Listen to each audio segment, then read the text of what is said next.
sempat hadir pada siang hari ini. Baik, kelompok 6 akan mempresentasikan makalah mereka mengenai kejahatan berbahasa. Langsung saja para presenter pertama, saya persilakan. Baik, terima kasih moderator. Di sini saya akan menjelaskan tentang bentuk kejahatan berbahasa, yaitu penistaan.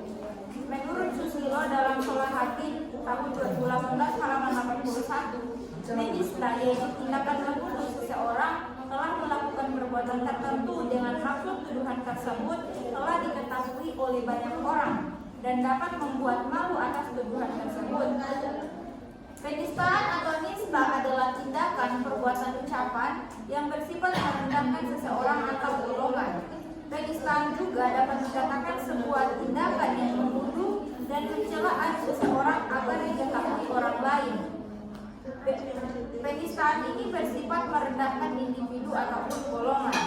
Hadirnya kalimat yang berbentuk penistaan juga disesuaikan dengan konteks yang menjelaskan situasi kejadian tersebut, seperti hadirnya marah dan benci yang melingkup sebuah pertanyaan. Oleh mengodongan video bagoe.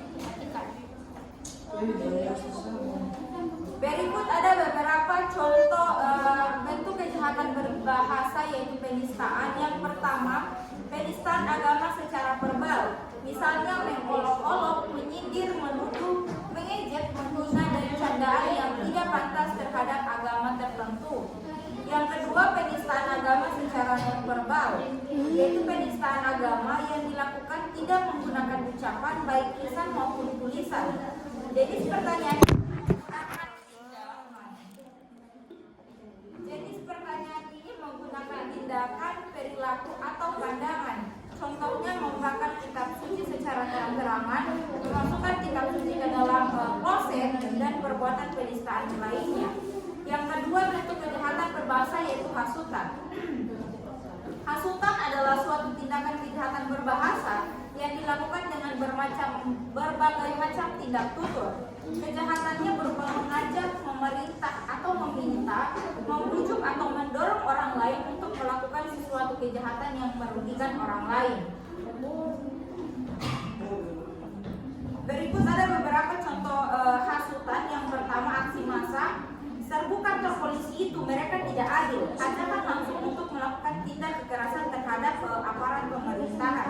Yang kedua, media sosial. Bunuh semua orang yang berbeda pendapat dengan kita, yaitu seruan kebencian yang mendorong tindakan kekerasan. Yang ketiga adalah pidato politik. Mereka ingin menghancurkan negara kita. Kita harus melawan dengan segala cara, yaitu contoh hasutan sebagai provokasi untuk melawan pemerintah. Yang keempat, perdebatan. Kau tidak punya otak, bodoh sekali. Pernyataan yang merendahkan lawan bicara untuk memancing emosi dan konflik. Yang kelima adalah kelompok tertentu. Hanya orang dari suku kita yang pantas memimpin, yaitu hasutan yang berbentuk diskriminasi dan hasutan terhadap kelompok lain. Saya kembalikan kepada moderator. Baik, itulah bentuk kejahatan berbahasa yaitu penistaan. Selanjutnya presenter kedua, saya persilahkan. Baik, terima kasih moderator. Di sini saya akan melanjutkan materi tentang bentuk kejahatan berbahasa konspirasi. Dalam Kamus Besar Bahasa Indonesia, konspirasi atau istilah lainnya persekongkolan adalah tindakan tutur serta berkelompok melakukan kejahatan, kecurangan dan sebagainya. Sebuah konspirasi adalah sebuah kesepakatan oleh dua atau lebih orang untuk melakukan kejahatan. Menurut Solam dan Piresman pada tahun 2005, dari pendapat itu dapat ditafsirkan bahwa konspirasi dalam hal ini merupakan tindakan yang disepakati oleh dua orang atau lebih untuk melakukan kejahatan dan berakibat merugikan orang lain.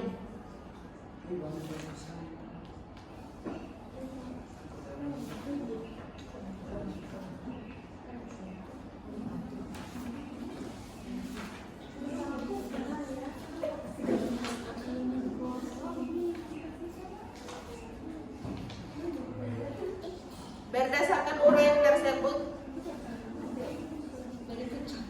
berikut contoh beberapa ujaran kebencian. Yang pertama, Serangan terhadap kelompok minoritas, contohnya pernyataan yang menghina atau mengancam kelompok agama tertentu, ras atau etnis. Yang kedua, serangan terhadap individu, contohnya penyebaran informasi palsu atau fitnah yang bertujuan untuk mencemarkan nama baik seseorang.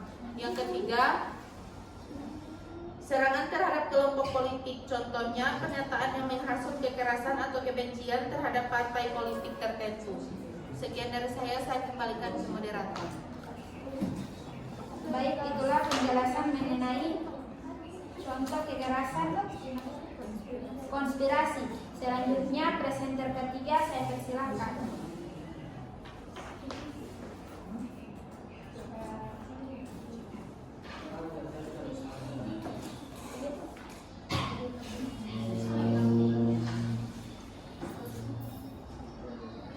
Baik, terima kasih moderator. Materi selanjutnya yaitu bentuk kejahatan berbahasa ujaran kebencian. Tuturan yang mendorong kebencian yang secara konseptual merupakan fenomena kontemporer telah ada dalam teks-teks media tradisional sejak lama dan dengan mudah dapat diproduksi dan diedarkan di media baru yang memiliki sejarah yang agak baru. Menurut Konkavar 2013 halaman 675.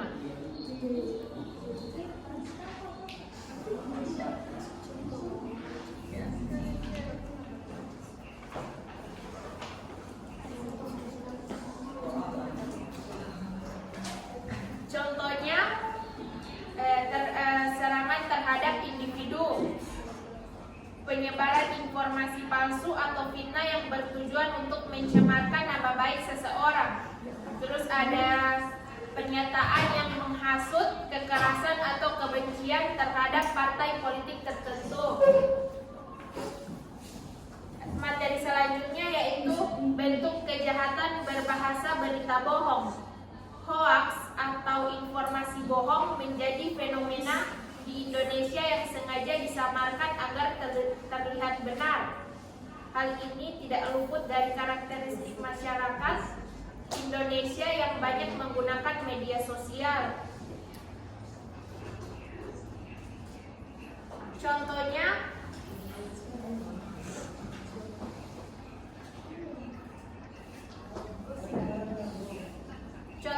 terdapat sebuah postingan di jejaring sosial yakni sosial media Facebook yang diunggah oleh seorang ibu rumah tangga di Tanggamus, Lampung pada tanggal 3 sampai 4 Maret 2020.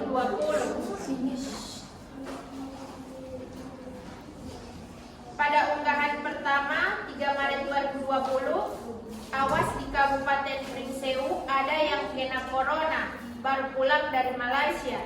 Pada unggahan kedua 4 Maret 2020, hati-hati virus corona sudah di Lampung. Teks status hoax di atas termasuk kategori kalimat imperatif berupa suruhan untuk waspada dan hati-hati. Pada status unggahan 3 Maret 2020, suruhan agar tetap waspada dengan menggunakan kata awas. Penggunaan diksi tersebut menimbulkan rasa kecemasan yang berlebih pada masyarakat. Itulah contoh dari berita bohong. Sekian dari saya kembalikan kepada moderator. Baik, itulah penjelasan mengenai bentuk kejahatan berbahasa ujaran kebencian dan berita bohong. Selanjutnya presenter terakhir saya persilahkan.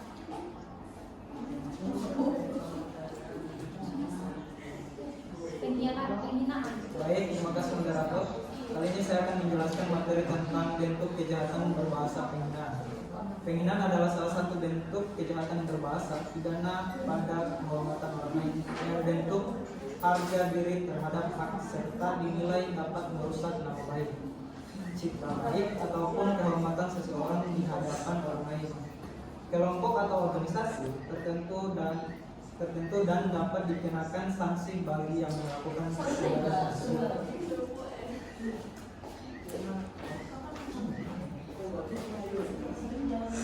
Mungkin hanya itu saya kembalikan kepada moderator. Baik, itulah penjelasan mengenai bentuk kejahatan berbahasa. Jika ada teman-teman yang kurang mengerti dari penjelasan kelompok anak, saya persilakan untuk bertanya. Uji Eca kasih mati dulu. Jadi, untuk pertanyaan kepada kelompok 6 tentang kejahatan berbahasa. Nah, seringkali kan dalam lingkup pertemanan kita berteman itu ada teman yang bahasut kayak kita berteman dengan kita berteman itu, baru ada teman lain yang mungkin mau bahasut dengan bahasut kayak supaya tidak mau berteman atau bagaimana. Nah, untuk dari kelompok 6, apa itu termasuk dalam kejahatan berbahasa atau termasuk dalam ruang lingkup yang lain? Nah, untuk mengatasi cara itu supaya teman yang begitu tidak ubah begitu, nah apa yang kalian bisa lakukan, dan jika kayak itu boleh nggak dibawa di ranah hukum? Sekali. Stay, kalian dulu kita ngomong.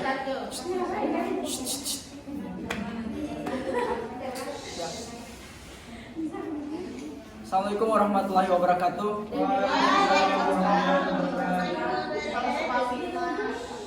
Ya baik, saya akan bertanya kepada kelompok 6. Moderator. Ya baik, terima kasih atas kesempatan yang diberikan kepada saya. Saya ingin bertanya kepada kelompok 6 mengenai tentang sindiran. Nah, dalam pertemanan, dalam kekeluargaan, sindiran itu kan kalau menurut saya itu seperti sesuatu hal kebiasaan orang untuk menyakiti hati seseorang seperti itu. Apakah dia termasuk dalam kejahatan berbahasa? Sindiran. Ya, sindiran. Apakah dia itu termasuk dalam hinaan kah, atau itu beberapa bentuk kejahatan penghinaan? Sedangkan sindiran itu kan bisa menyakiti hati seseorang seperti itu. Kamu sekali tertanya. Baik. Baik, kelompok 6 akan menjawab pertanyaan dari Muhammad Yusuf mengenai bagaimana contoh dalam sindiran tersebut. Memang Ya, baik, terima kasih moderator. Saya akan mencoba menjawab pertanyaan dari Muhammad Yusuf tentang apakah sindiran termasuk dalam kejahatan berbahasa dan apakah bisa dibawa dalam ranah hukum. Ya, karena sindiran dapat dikategorikan sebagai kejahatan berbahasa jika bersifat menghina atau merendahkan. Nah, berbicara tentang ranah hukum, kejahatan ini bisa diangkat karena kalau seseorang itu terbukti melanggar hukum, jika sindiran atau dalam ranah hukum terkait dalam ranah hukum sendiri dapat diproses hukum jika terbukti melanggar hukum. Sindiran yang memenuhi unsur-unsur kejahatan berbahasa seperti penghinaan, fitnah, atau pencemaran nama baik dapat diproses secara hukum. Mungkin hanya itu. Baru contoh kalimat itu seperti penggantian nama baik, macam sambil contoh tentang Muhammad Yusuf Katalib, itu kan mengganti nama tuh. Jadi kalau ini ke sana itu pencemaran nama baik, atau bisa sindiran. Mungkin Contoh sindiran yang bisa masuk ke jalur hukum seperti hamil. Itu enggak cuma itu. Contoh ini Kayak pasti visi macam ucup itu pendek sekali begitu. Nah kalau ucup tersinggung, dia boleh melakukan itu di hukum penghinaan. Nah, sindiran itu tidak harus Tentang fisik. Kita harus tentang fisik, kita harus Itu kan langsung salah satu to the point. contoh. Ya, tidak langsung to the point kepada seseorang ini. Misalnya dia begini, dalam satu forum. Misalnya ada seseorang yang paling betul, dia sindir tentang kayak di sini ini banyak jangkrik. Nah, jangkrik kan paling betul. Nah, dia tidak langsung to the point, dia sindir dengan yang saya katakan contoh kalimat sindiran yang tidak sindiran yang bisa masuk dalam ranah hukum. Mungkin hanya moderator.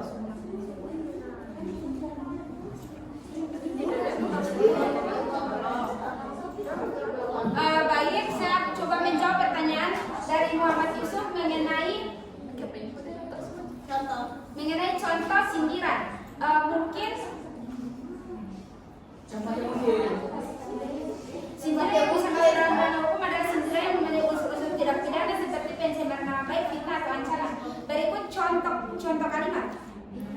Seperti dia itu pelacur, suka tidur dengan banyak pria. Dan pernyataan ini juga dianggap sebagai pencemaran nama baik karena menuduh si orang melakukan perbuatan asusila tanpa bukti yang kuat.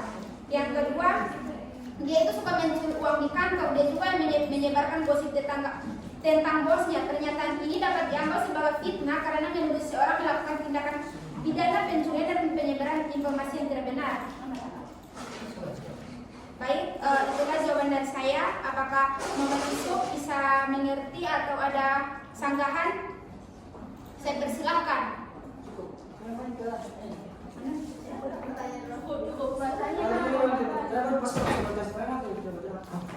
Tidak ada video ya Allah.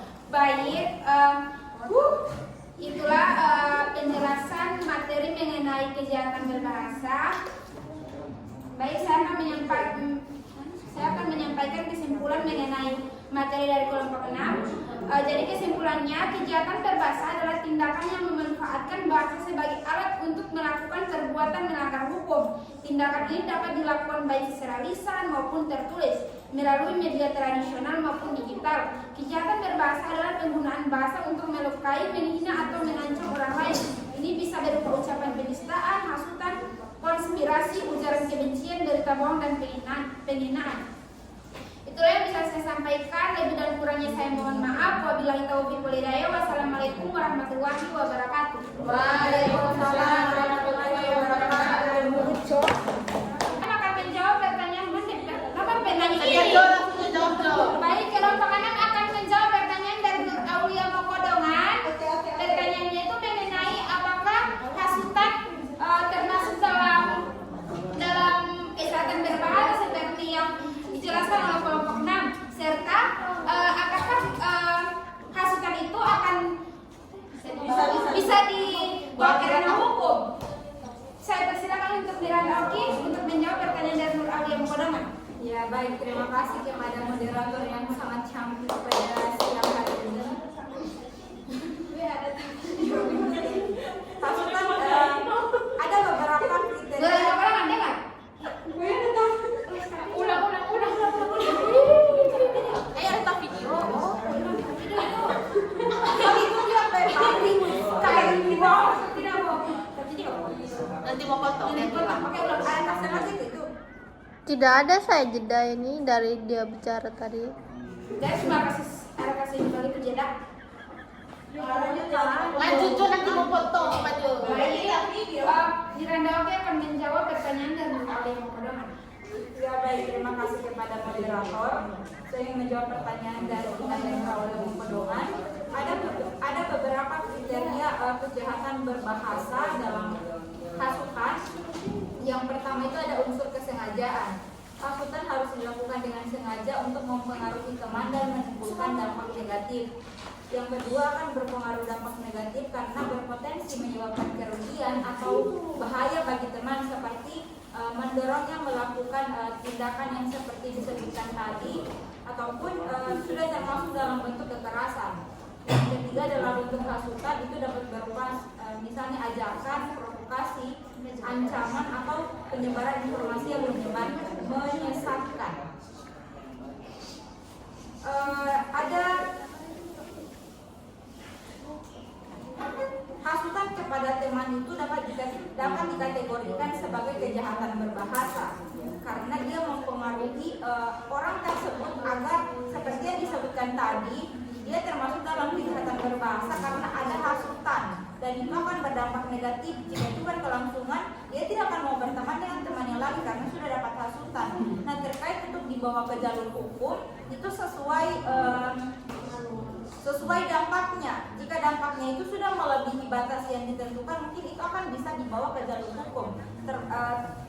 Tergantung orang yang terlibat dalam proses kejahatan berbahasa tersebut. Sekian saya kembalikan kepada moderator. Nah, itulah jawaban mengenai pertanyaan dari Nur Aulia Mokodongan.